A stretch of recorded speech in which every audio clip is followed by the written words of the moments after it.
आदित्य ठाकरेंनी सरकारवर तोफ डागली आहे। सरकार चालवतायत की कॉमेडी शो असा सवाल आदित्य ठाकरेंनी केलाय। शिक्षण मंत्र्यांनी स्वतः आधी शाळेत जाऊन बसावं आणि धडे घ्यावेत असंही त्यांनी सुनावलं। बघूयात आदित्य यांनी काय ट्विट केलंय।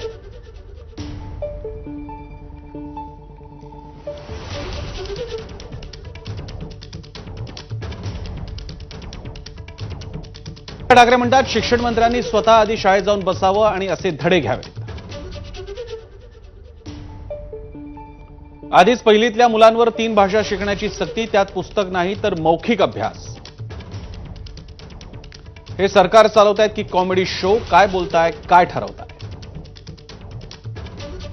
स्वतःचं जरा ऐकून बघा आणि यांनाच आधी पहिलीत पाठवा, तिथेही नापास होतील।